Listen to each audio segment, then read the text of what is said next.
The china cup slipped from Marcus Chen's trembling hand, shattering into 1,000 pieces across the marble floor of his penthouse office. But he barely heard it. The investigator's report lay open on his desk, and a single photograph stared back at him. A young woman with tired eyes and a brilliant smile, serving coffee in one of his restaurants.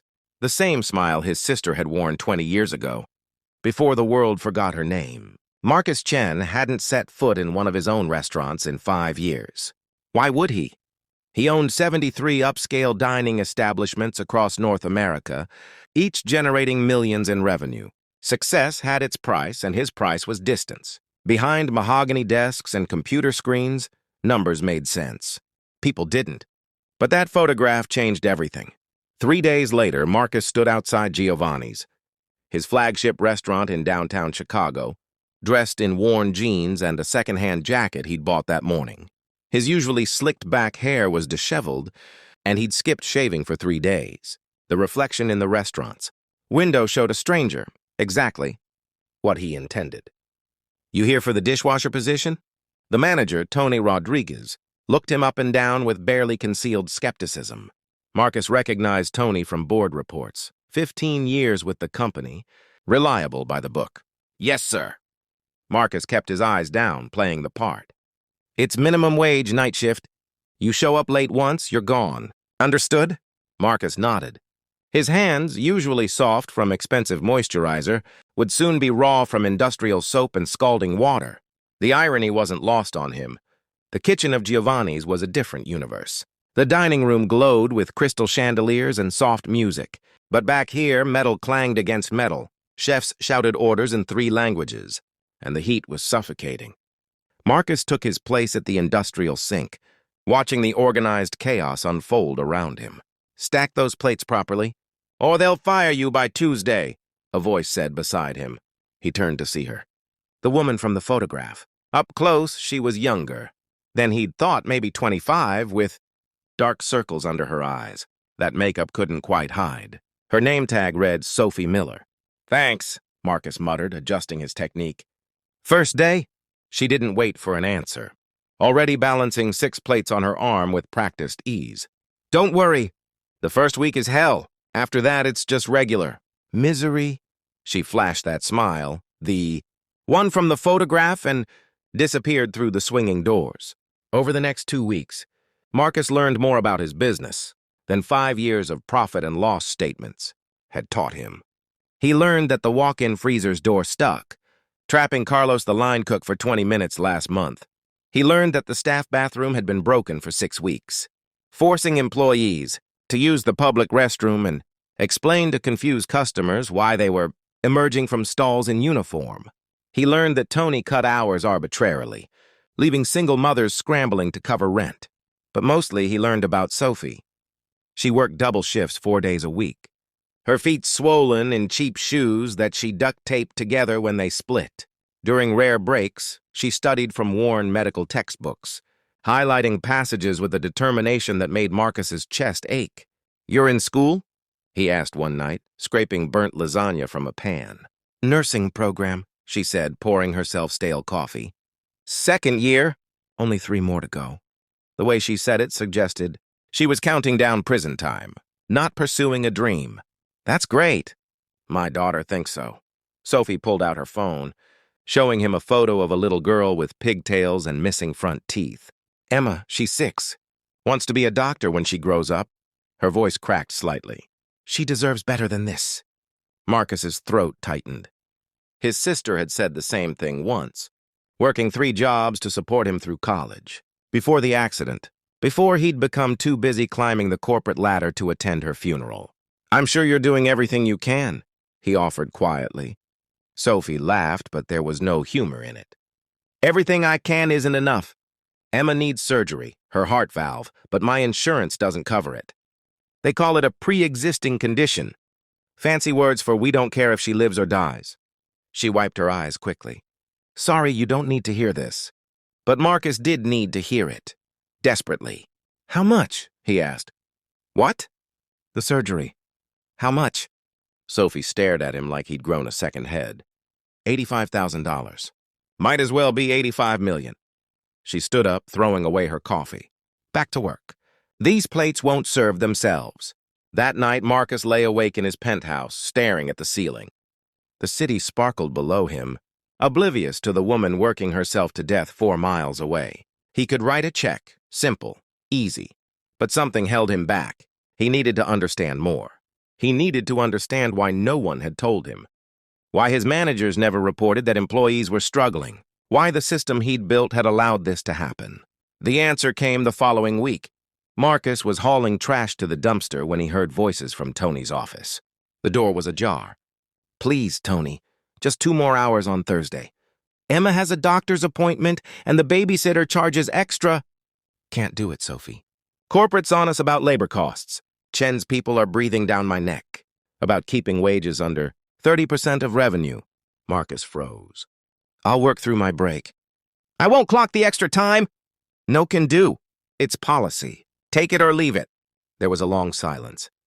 Then Sophie's voice, barely a whisper. "I understand." Marcus's hands clenched into fists. Chen's people. His people. He was the one breathing down everyone's neck about percentages and margins, never thinking about the human cost of each decimal point. The next night, disaster struck. The restaurant was slammed, a corporate party of 50 that had shown up an hour early. The kitchen was in chaos, tickets piling up faster than the chefs could handle. Marcus saw Sophie everywhere at once, her face pale with exhaustion, still smiling for customers who snapped their fingers at her like she was a servant. Then, carrying a tray of wine glasses, she stumbled. Marcus saw it happen in slow motion. Her ankle turned. The tray tilted. 8 glasses of expensive Cabernet arced through the air toward a woman in a white Chanel dress. Without thinking, Marcus dropped the dish he was holding and lunged forward, catching Sophie as she fell. The tray crashed to the ground, wine exploding across the floor like a crime scene. "Oh, God!" Sophie gasped. "Oh, God, Tony's going to fire me." "You okay?" Marcus helped her up, his hands steady despite his racing heart. "Did you hurt your ankle?" "I'm fine. I need to—" She tried to stand and collapsed again with a cry of pain. Tony appeared, his face purple with rage. "What the hell happened here?" "She fell," Marcus said quickly. "It was an accident." "Accident? Do you know how much those glasses cost? And look at this mess." Tony jabbed a finger at Sophie. "That's coming out of your paycheck. All of it, and you're—" "Stop." The word came out harder than Marcus intended. The entire kitchen fell silent. "What did you say?" Tony's eyes narrowed. Marcus took a breath. This was it. The moment he'd been building toward without realizing it. "I said stop. She's hurt. She needs a hospital, not a lecture." "Who do you think you are?" "You're a dishwasher. You've been here 2 weeks." "He's right," Sophie whispered, touching Marcus's arm. "Please, don't lose your job over me." Marcus looked down at her swollen ankle, at her worn uniform, at the exhaustion etched into every line of her young face. He saw his sister. He saw every employee he'd never met, every person reduced to a line item in his quarterly reports. "No," he said simply. Tony's face contorted. "Fine, you want to play hero? You're both fired. Get out, now!" The kitchen erupted in protest. Carlos threw down his spatula. Maria, another waitress, started crying. But Tony stood firm, arms crossed, enjoying his moment of petty power. Marcus helped Sophie to her feet, supporting her weight. They limped toward the door together. Just before stepping out into the cold Chicago night, Sophie stopped. She turned back to Tony, and when she spoke, her voice was quiet but steady. "Thank you." Marcus stared at her, confused. Tony looked equally baffled. Sophie continued. "Thank you for showing me what this place really is. I've been breaking my back for 2 years, telling myself it would get better. That if I just worked harder, smiled brighter, did everything right, someone would care." Tears streamed down her face now. "But they don't. We're just numbers to them. The people at the top? The owners, the billionaires, who've never washed a dish or ached from standing for 12 hours. They don't see us. They never will." Those 2 words, "thank you," hit Marcus like a freight train. Not because of what she said, but because of what she didn't say. She didn't rage. She didn't curse. She maintained her dignity in a moment designed to strip it away. And in that grace, Marcus saw everything he'd lost in his pursuit of success, humility, compassion, humanity. Sophie turned to leave. And Marcus knew he couldn't let her walk away believing what she'd just said. "Wait," his voice cracked. "Sophie, wait!" She paused, leaning heavily on the doorframe.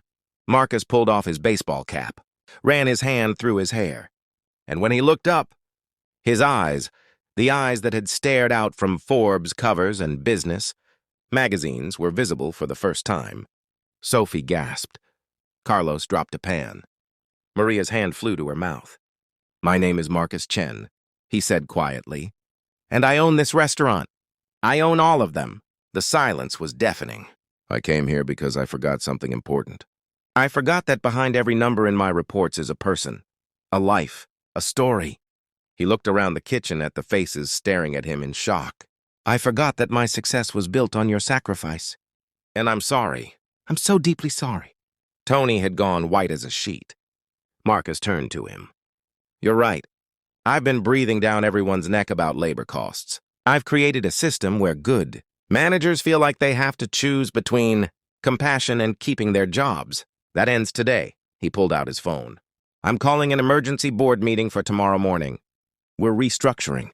Healthcare, living wages, benefits, all of it." "Mr. Chen, I was just—" Tony stammered. "You're fired," Marcus said simply. "Not for enforcing my policies, for enjoying it." Then he turned to Sophie and his voice softened.